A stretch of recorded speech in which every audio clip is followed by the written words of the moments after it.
നമുക്ക് ബത്താസിനെ കൊണ്ട് നല്ലൊരു ചായക്കടി ഉണ്ടാക്കിയാലോ. ആദ്യം ബത്താസ് വേവിച്ച് അതിൻ്റെ തൊലിയൊക്കെ കളഞ്ഞ് നല്ലപോലെ ഒന്ന് ഉടച്ചെടുത്ത് അതിലേക്ക് കുറച്ച് മസാലകൾ ചേർത്ത് കൊടുക്കാം. ഒരു ഉള്ളി ചെറുതായി മുറിച്ചത്, 2 പച്ചമുളക് ചെറുതായി മുറിച്ചത്, ഒരു ചെറിയ കഷ്ണം ഇഞ്ചി ചെറുതായി മുറിച്ചത്, കുറച്ച് കറിവേപ്പില ചെറുതായി മുറിച്ചത്, കുറച്ച് മല്ലിയില ചെറുതായി മുറിച്ചത്, 1 ടീസ്പൂൺ മുളക് പൊടി, 1/2 ടീസ്പൂൺ ഉപ്പ്, 1/2 ടീസ്പൂൺ ഗരം മസാല, 1/4 ടീസ്പൂൺ മഞ്ഞൾ പൊടി കൂടി ചേർത്ത് കൊടുത്തിട്ട് നല്ലപോലെ മിക്സ് ചെയ്തെടുക്കാം. നല്ലപോലെ കുഴച്ചെടുത്തിട്ടുണ്ട്. ഇതിൽ നിന്ന് കുറച്ചെടുത്തിട്ട് കയ്യിലിട്ട് ഉരുളയാക്കിയിട്ട് നമുക്ക് കട്ട്ലറ്റിൻ്റെ ഷേപ്പ് ചെയ്തെടുക്കാം. റെഡിയാക്കിയ കട്ട്ലറ്റ് ആദ്യം മുട്ടയിൽ മുക്കിയെടുത്ത് പിന്നെ ബ്രെഡ് ക്രംസിൽ നല്ലപോലെ കവർ ചെയ്തിട്ട് നല്ല ചൂടുള്ള എണ്ണയിലിട്ട് കൊടുത്ത് തിരിച്ചും മറിച്ചും ഇട്ട് ഫ്രൈ ചെയ്തെടുത്താൽ നമ്മൾ നല്ല അടിപൊളി മധുരക്കിഴങ്ങ് സ്നാക്സ് റെഡിയായി. വീഡിയോ ഇഷ്ടപ്പെട്ടിട്ടുണ്ടെങ്കിൽ ലൈക്കും ഷെയറും സബ്സ്ക്രൈബും ചെയ്യാൻ മറക്കല്ലേ.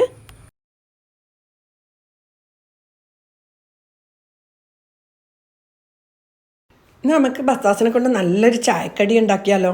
ആദ്യം ബത്താസ് വേവിച്ച് അതിൻ്റെ തൊലിയൊക്കെ കളഞ്ഞ് നല്ലപോലെ ഒന്ന് ഉടച്ചെടുത്ത് അതിലേക്ക് കുറച്ച് മസാലകൾ ചേർത്ത് കൊടുക്കാം. ഒരു ഉള്ളി ചെറുതായി മുറിച്ചത്, 2 പച്ചമുളക് ചെറുതായി മുറിച്ചത്, ഒരു ചെറിയ കഷ്ണം ഇഞ്ചി ചെറുതായി മുറിച്ചത്, കുറച്ച് കറിവേപ്പില ചെറുതായി മുറിച്ചത്, കുറച്ച് മല്ലിയില ചെറുതായി മുറിച്ചത്, 1 ടീസ്പൂൺ മുളക് പൊടി, 1/2 ടീസ്പൂൺ ഉപ്പ്, 1/2 ടീസ്പൂൺ ഗരം മസാല, 1/4 ടീസ്പൂൺ മഞ്ഞൾ പൊടി കൂടി ചേർത്ത് കൊടുത്തിട്ട് നല്ലപോലെ മിക്സ് ചെയ്തെടുക്കാം.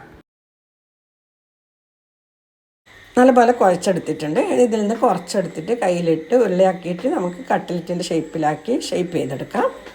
റെഡിയാക്കിയ കട്ട്ലറ്റ് ആദ്യം മുട്ടയിൽ മുക്കിയെടുത്ത് പിന്നെ ബ്രെഡ് ക്രംസിൽ നല്ലപോലെ കവർ ചെയ്തിട്ട് നല്ല ചൂടുള്ള എണ്ണയിലിട്ട് കൊടുത്ത് തിരിച്ചും മറിച്ചും ഇട്ട് ഫ്രൈ ചെയ്തെടുത്താൽ നമ്മൾ നല്ല അടിപൊളി മധുരക്കിഴങ്ങ് സ്നാക്സ് റെഡിയായി.